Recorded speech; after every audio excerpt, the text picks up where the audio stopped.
Pode? Olá, amigos. Sejam todos muito bem-vindos. Muito obrigado pela participação de vocês nesse nosso painel a respeito das comemorações dos 10 anos do nosso Código Florestal. Eu estou aqui com os mais eminentes participantes, muito ativos desse magnífico evento, não é?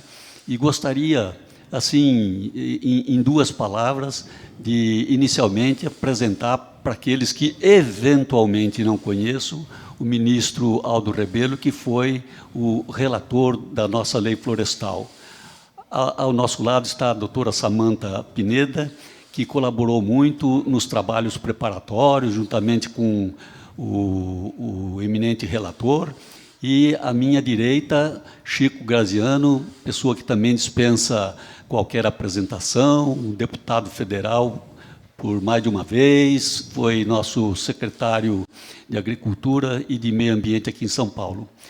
Então, deputado, ministro e tantas outras, como é que se diz, denominações que pudéssemos aqui lembrar. Aldo Rebelo, uma palavra sobre o nosso código. Um abraço, doutor Edson, um abraço aqui ao meu querido amigo Chico Graziano, a doutora Samantha Pineda, que é outra querida amiga. São especialistas, conhecedores em profundidade, tanto da matéria do meio ambiente como da agricultura do nosso país, de São Paulo. E a doutora Samantha, que emprestou a sua inteligência, os seus conhecimentos ao debate de preparação do nosso código. Eu creio que nós devemos celebrar os 10 anos do Código Florestal, porque hoje é uma legislação referência no mundo inteiro, reconhecida, inclusive, nessa Conferência de Paris, como o código fiador das metas que o Brasil apresentou na conferência, que trouxe segurança para a natureza, o meio ambiente, as florestas, mas também segurança jurídica para os agricultores que, infelizmente, não tinham no nosso país. E o mundo inteiro olha com admiração e com respeito o rigor da nossa legislação. Então, nós precisamos celebrar e lutar para que o Código seja respeitado, porque ainda há, em áreas do Judiciário, mas principalmente do Ministério Público Federal, do Ministério Público dos Estados, infelizmente, por ignorância, por desconhecimento, ainda resistência em acolher completamente o Código Florestal na sua plenitude. Mas acho que, com o tempo, nós teremos no Brasil a implantação completa dessa legislação, que será bom para a agricultura e bom para o meio ambiente. Muito bem. Doutora Samantha, um rápido depoimento da sua visão dessa nossa legislação. Doutor Edson, obrigada pelo convite. Prazer estar aqui dividindo a mesa com tão eminentes conhecedores e lutadores, né, por questões do Brasil. Eu entendo que o Código ele ainda precisa da simpatia, como o Aldo acabou de falar, de alguns agentes, porque nós, com o reconhecimento de que, sim, é a melhor legislação do planeta, inclusive, internacionalmente, nós temos recebido esse elogio, e não porque só cuida também, né, a gente fala muito de floresta, mas o Código ele tem 11 locais que, por existirem e por serem ambientalmente relevantes, estão protegidos, que são as APPs.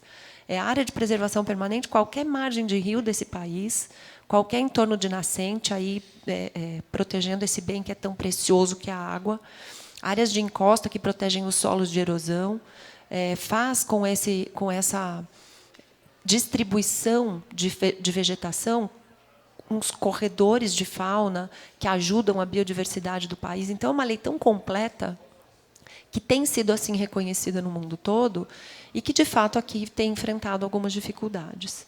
Eu acho que a gente precisa celebrar por ter tido a coragem. Não é qualquer país que impõe a 61% do seu território, que é a nossa Amazônia, uma privação de uso da propriedade privada tão grande. que é de 35% a reserva legal no Cerrado e é de 80% a reserva legal na Amazônia, na floresta, no bioma Amazônia. E isso, de fato, é um ônus tão grande ao particular que, às vezes, a gente tem dificuldade para explicar para as pessoas lá fora. Então, eu estive lá no encontro em Glasgow da COP26, estive recentemente em Bonn, na Alemanha, na pré-COP27, e quando a gente tenta explicar, eles não conseguem compreender. Mas, espera aí, isso não é da pessoa, não é uma propriedade? É, mas não pode usar? Não. E isso a gente não consegue fazer com que esse diferencial tão importante seja festejado se nós não resolvermos dois problemas, na minha opinião. Um é o crime que vem acontecendo e que o próprio agro vem lutando contra, que é o desmatamento ilegal da Amazônia, que tem que prescindir de regularização fundiária, porque lá tem muita área não atribuída, não tem dono, enfim, isso mancha essa nossa prerrogativa de ter a melhor lei do planeta.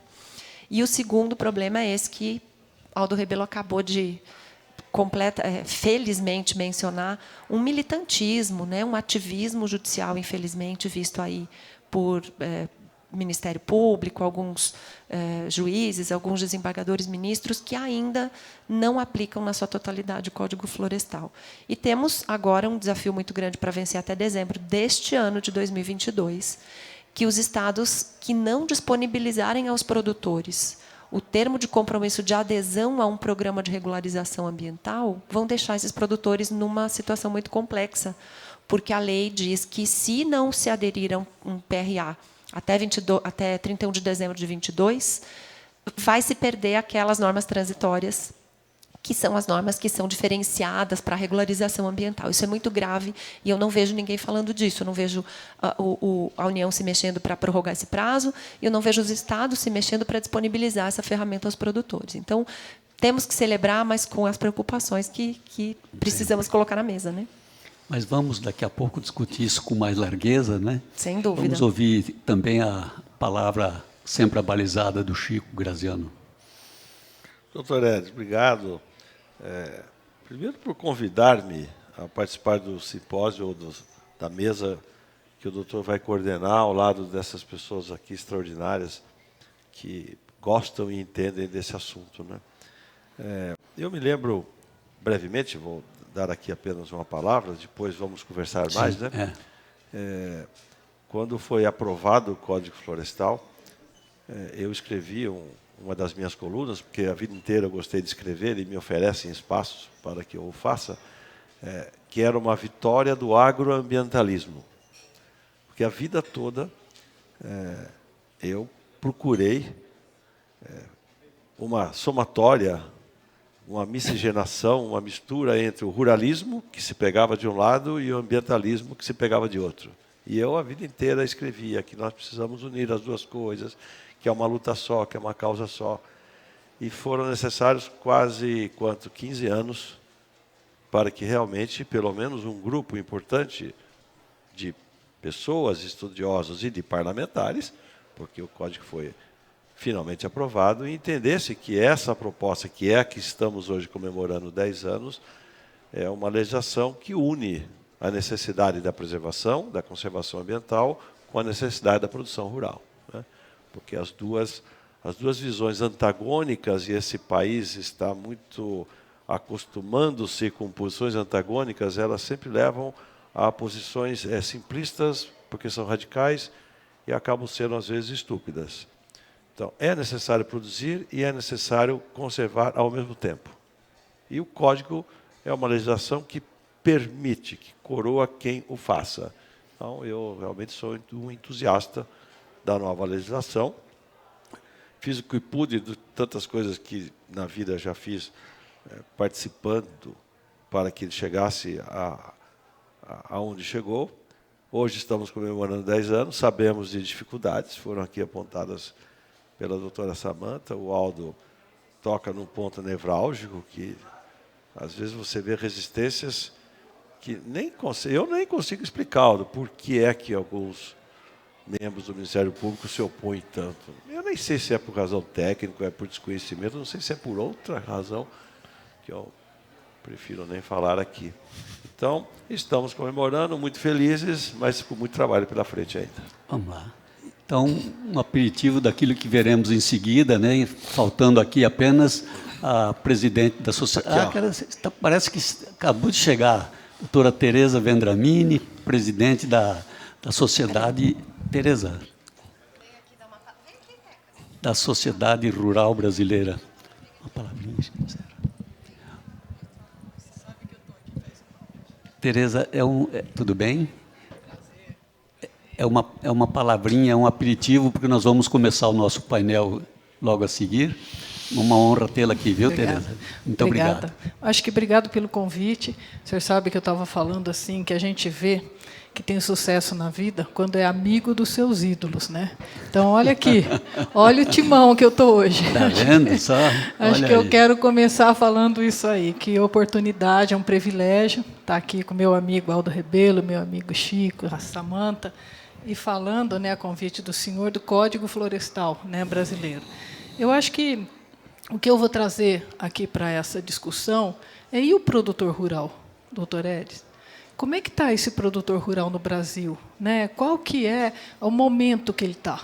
Falando ainda, tem uma discussão que eu tenho muito assim com o Aldo, nesse Brasil tão dividido, que 20% eu falo que é o Brasil, o agronegócio que está no jogo, e 80% ainda precisa caminhar muito. Quem está aqui sabe do que eu estou falando. Né? Que são os pequenos produtores, não só necessariamente os pequenos produtores, mas quem não está com tecnificação. Então, como é que está esse produtor rural? Eu, como produtora que sou e presidente da Sociedade Rural Brasileira, como é que eu vejo esses produtores rurais no Brasil?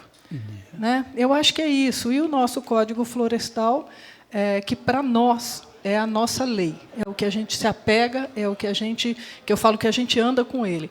Mas a gente tem, sim, essas dificuldades que eu escutei um pouco meus companheiros aqui falando. Muito bom, Tereza. Muito obrigado. Então, vamos em seguida para o nosso painel.